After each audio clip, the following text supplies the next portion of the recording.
Ya, halo teman-teman. Salam sukses buat kita semuanya. Terima kasih teman-teman sudah mampir ke channel saya ini ya. Doa terbaik dari saya buat teman-teman semuanya. Semoga diberikan selalu kesehatan teman-teman, sesehat-sehatnya. Diberikan kelancaran dalam segala aktivitas dan juga teman-teman dilimpahkan rezekinya. Amin, amin, amin. Doa kita bersama. Di video kali ini teman-teman saya mau bahas sedikit mengenai seputar mobil Kijang ya. Apakah Kijang kapsul, Kijang Rene Extra, Kijang Super, Kijang Rover. Nah teman-teman boleh simak video ini ya teman-teman ya sampai selesai. Jadi saya akan bahas terkait dengan sistem cara kerja kopling. Sekaligus kita akan menganalisa ya, mencari tahu di mana permasalahan mobil kita kalau yang sehubungan dengan kopling. Jadi di video kali ini saya bikin diagramnya atau skemanya ya teman-teman ya. Maksudnya supaya kita sedikit mempelajari dasar teorinya lewat skema ini supaya kita bisa paham. Jadi saat dimana kita mulai paham, kita mudah ya teman-teman menganalisa kerusakan pada sistem kopling pada mobil Kijang kita ya teman-teman. Itu sebabnya teman-teman simak aja video ini sampai selesai ya, jangan di skip, jangan dicepetin. Dan setelah menonton video ini harapan saya teman-teman bisa nanti boleh tahu ya di mana terjadi atau letak permasalahan seputar kopling pada mobil teman-teman sekalian. Oke teman-teman, sebelum kita lanjut mohon dukungannya teman-teman ya untuk channel ini ya. Jangan lupa teman-teman untuk menekan tombol subscribe, dan juga teman-teman boleh share video ini kalau memang video ini bisa menjadi rekomendasi ya buat saudara-saudara yang lain, teman-teman yang lain yang mungkin butuh solusi ya teman-teman. Nah, jadi di sini teman-teman bisa lihat saya sudah buatkan skema sederhana ya teman-teman ya. Dan saya akan jelaskan. Kalau teman-teman lihat di sini, ini yang di atas sudah saya bikin nama-namanya ya. Jadi dari atas ini, yang biru ini adalah pedal kopling ya. Ini untuk kita menginjak pedal di dalam kabin mobil. Kemudian ini adalah master kopling atas. Ya, master kopling atas sudah saya catat ya teman-teman. Kemudian ini yang merah adalah selang pipa ya. Ini ada salah satu selang pipa yang masukkan ya ke master kopling atas. Kemudian nanti di sini tuh ada satu lagi yang warna biru, ini saya gambar selang fleksibel ya. Nanti jadi sebelum ketemu master kopling bawah ada satu selang fleksibel ya teman-teman sebagai penghubung. Kemudian di sini ini master kopling bawah ya teman-teman. Ini sudah saya catat ya, master kopling bawah. Nah, kemudian di sini ada tongkat untuk persneling ya, tongkat untuk kita memindahkan gigi ya.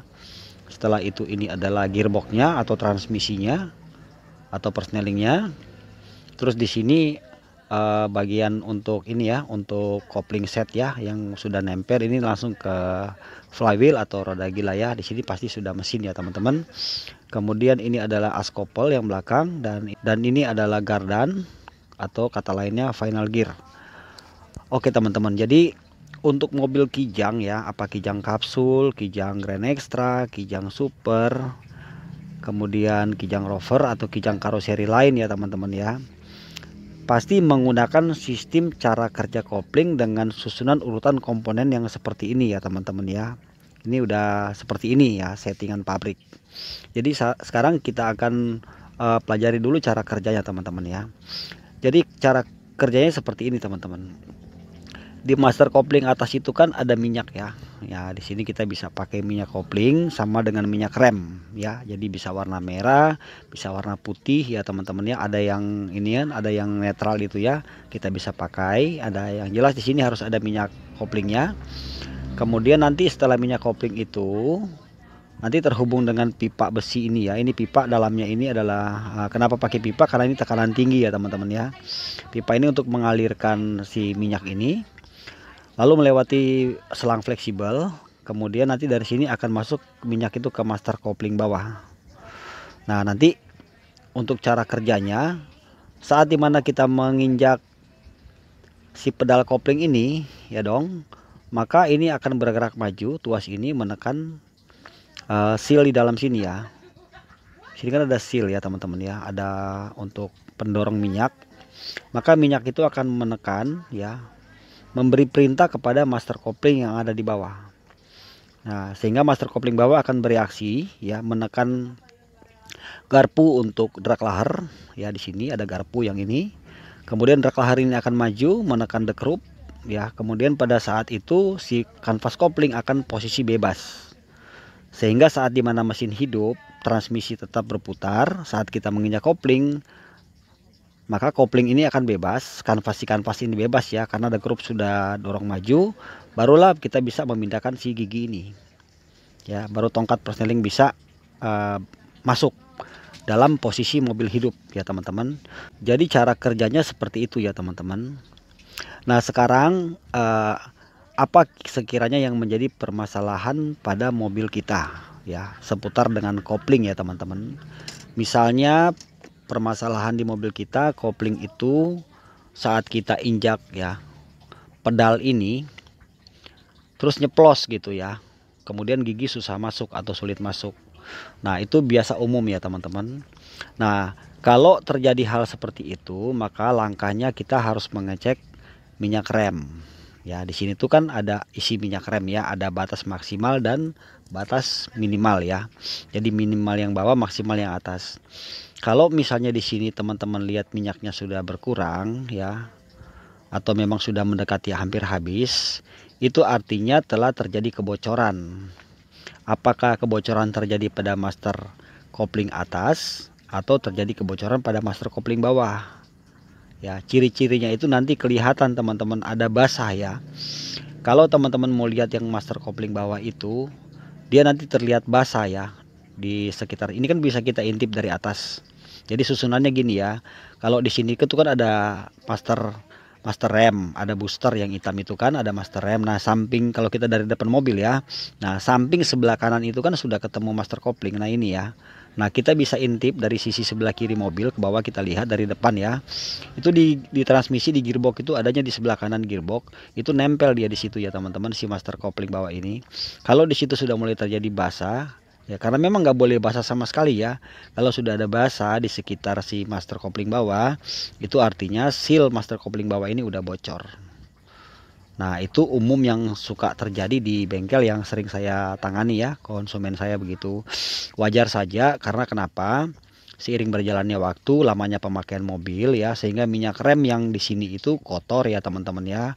Terjadi penumpukan kotoran sampai warna hitam si minyak remnya atau si minyak kopling mulai hitam, sehingga membuat terganggu seal yang ada di sini dan bisa memicu kerusakan ya pada dinding silinder dan juga pada seal di dalam sini ya teman-teman ya, atau kit sealnya itu, sehingga otomatis sudah pasti terjadi kebocoran karena sudah tidak bersih lagi. Itu sebab kalau teman-teman punya mobil sekarang ya, saat ini punya mobil Kijang yang masih sehat, koplingnya tidak ada masalah, cek aja di sini nih minyaknya. Kalau udah kelihatan mulai agak hitam, nah teman-teman kuras aja. Cara kurasnya itu gampang ya teman-teman. Kan di sini ada nepel di bawah, nepel untuk pembuangan. Pakai kunci 10 ya, 10 ring atau 10 sok. Jangan pakai kunci pas dulu, karena takutnya nanti kepalanya selek. Jadi kita pakai pertama kunci ring dulu atau kunci sok dulu, kita kendorkan, baru boleh pakai kunci pas ya. Nanti dari nepel itu kita masukin selang ya, selang water pass. Di material kita bisa beli semeter cukup. Nanti kita tampung ujung selang itu ke dalam botol ya, botol apa aja bebas. Nanti kita buka tutup ini ya, kita satu orang pompa dari dalam ya. Jadi pompa pelan-pelan, tidak usah menyalakan mesin, tidak usah, nggak perlu. Jadi pompa aja. Nanti lewat nepel itu minyak akan keluar. Kalau nggak keluar berarti nepelnya mampet ya, nepelnya cabut dulu, bersihkan ya teman-teman, baru pasang lagi. Pokoknya intinya kita kuras ya teman-teman, sampai minyak yang ada di sini itu, sambil sementara kita kuras, sementara kita pompa kan keluar. Nah ini sambil kita isi. Jadi harus ada dua orang ya, satu orang pompa di sini di dalam, satu orang untuk mengisi, jangan sampai ini kehabisan ya. Jadi saat di sini mulai keluar, di sini isi terus sampai minyak yang baru yang di sini ini sudah terganti ya. Nah seperti itu teman-teman. Jadi kita bisa mencegah kerusakan dengan cara seperti itu, supaya minyak yang di sini bisa betul-betul bersih, sehingga dinding silinder baik yang ada di master atas maupun master bawah tidak masalah ya, sehingga si sealnya itu di dalam ya, seal karet dia kan, itu tidak sobek teman-teman, atau tidak terjadi kebocoran. Nah jadi saya kembali lagi, kalau terjadi permasalahan seperti itu ya, misalnya diinjak nyeplos, nah kira-kira seperti itu. Nah yang kedua masih sama ya, kalau misalnya kita menginjak di sini tetap dia nyeplos ya teman-teman ya, tapi di bawah nggak bocor ya, aman-aman aja gitu ya. Terus yang atas ini tapi minyaknya berkurang. Nah teman-teman cek ini ya, ini kan tidak bisa dilihat dari luar ya, karena kalau digambarkan ini sudah langsung ini ya, langsung bodi mobil ya di sini tuh. Nah jadi ini tertutup dia. Nah ini tertutup. Nah kita harus melihat kebocoran seal ini di ujungnya ini tuh dari dalam mobil.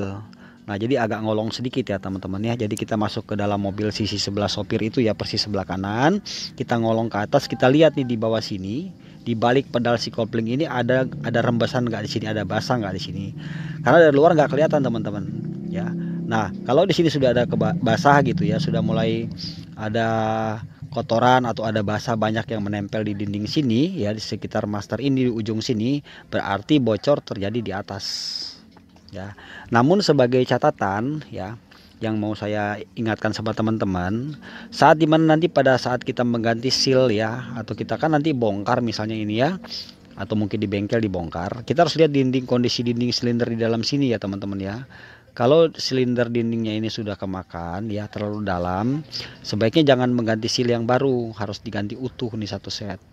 Karena kenapa? Kalau kita ganti sealnya aja tidak akan bisa bertahan lama, bisa bocor lagi nantinya. Jadi lakukan juga dengan yang bawah sama seperti itu teman-teman. Nah kemudian kalau misalnya hal masih sama ya, kita menginjak tetap nyeplos, tapi minyak yang di sini tidak berkurang, masih tetap penuh, ya sama sekali tidak berkurang ya teman-teman, itu bisa berkemungkinan terjadi kerusakan pada master ini, master atas. Karena di dalam sini sudah nyeplos, sudah ini ya, sudah loss di sini di dalam. Jadi yang dihasilkan bukannya minyak, tekanan minyak, tapi udara teman-teman. Nah itu yang saya tahu di bengkel yang sering saya alami. Karena kenapa? Di sini tidak selalu bocor terjadi kerusakan. Ya bisa juga karena memang dinding silinder sudah rusak, sehingga yang dihasilkan itu udara bukan minyak yang tertekan, sehingga tekanan yang ke sini berkurang, maka tidak bisa mendorong dekrup lewat drag lahar ini teman-teman. Nah itu kalau seputaran untuk minyak ya, seputaran kalau memang ini nyeplos ya, kurang lebih seperti itu teman-teman. Jangan lupa juga teman-teman memeriksakan selang fleksibel ini ya. Selang fleksibel ini juga bisa mampet ya, terkadang mampet, atau bisa juga karena kotor, atau bisa juga selang ini juga pecah ya, rembes. Jadi ada beberapa kemungkinan. Jadi kita hanya mengecek kebocoran itu hanya dari master bawah, selang fleksibel, master atas ya. Jadi hanya bagian sini yang kita cek ya, yang kita cek kalau memang berhubungan dengan minyak. Ya nggak ada lagi, hanya ini aja yang ada minyak. Nah lalu yang kedua, kalau misalnya kopling kita itu diinjaknya berat ya kan, jadi kalau diinjak pakai kaki kiri kita itu kok pegel gitu ya, apalagi kalau pas macet. Nah itu bisa terjadi karena di sini permasalahannya ya. Jadi kalau saya gambarkan sama teman-teman ya, kira-kira seperti ini ya. Di dalam sini itu kan ada drag lahar ya teman-teman ya. Nah jadi drag lahar itu masuk ke dalam as yang ada di gearbox ya. Misalnya ini as ya, ini udah ketemu gearbox ya teman-teman ya. Yang ini ya transmisi ya. Nah drag lahar itu kan adanya di sini, di dalam sini. Kemudian ada tuas garpu yang ini ya. Nah jadi master kopling dorong sini, drag lahar ini akan bergerak maju ya. Jadi maju, kemudian saat kita melepas si kopling, si pedal kita lepas, maka dia kembali. Nah kadang di sini tuh terjadi kotor nih teman-teman. Sehingga kalau boleh saya bilang di sini seret, jadi kayak macam dia kayak macet ya. Nah sehingga pada saat kita menekan pedal kopling, ini kan harusnya enteng, karena di sini terjadi penumpukan kotoran yang banyak, sehingga akhirnya dampaknya tuh menjadi berat. Jadi ini tuh kinerjanya, bekerjanya tidak sempurna ya. Jadi maju mundurnya itu sudah terganggu teman-teman. Nah itu yang kemungkinan yang pertama. Kemungkinan yang kedua bisa jadi karena memang dekrupnya ini sudah mulai bermasalah ya, jadi sudah keras di sini.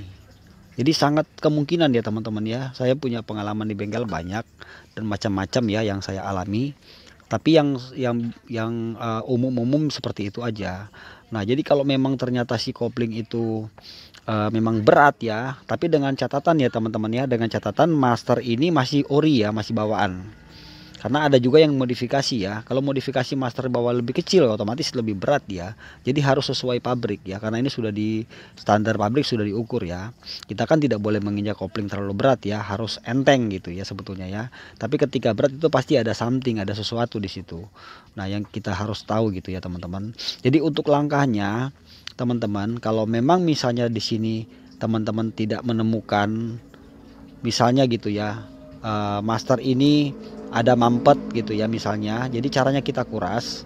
Begitu minyaknya lancar keluar berarti di sini nggak ada masalah. Untuk faktor beratnya bukan dari sini, tapi bisa juga kemungkinan karena mampet ya teman-teman ya.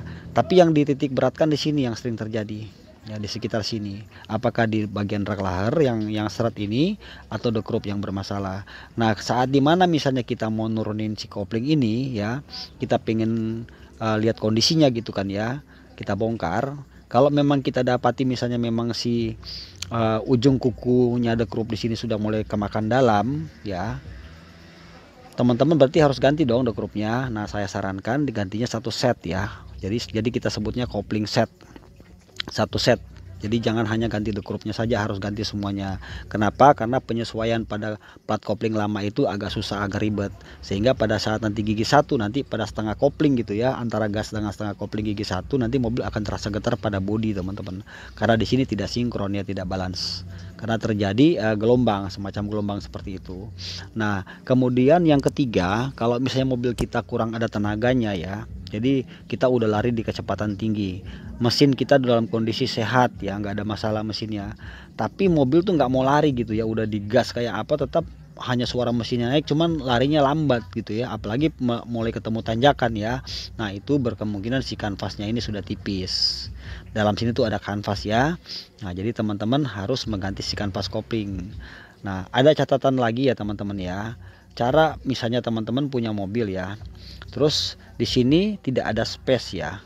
Jadi di sini tuh harus ada space-nya. Artinya pada saat kita menginjak kopling ya, harus ada space dikit gini. Nah, jadi ada kosongnya dulu. Jangan nanti di setel tinggi.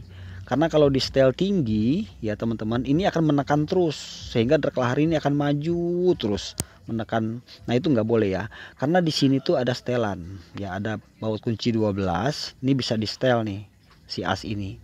Sehingga kita bisa kasih spasi di sini.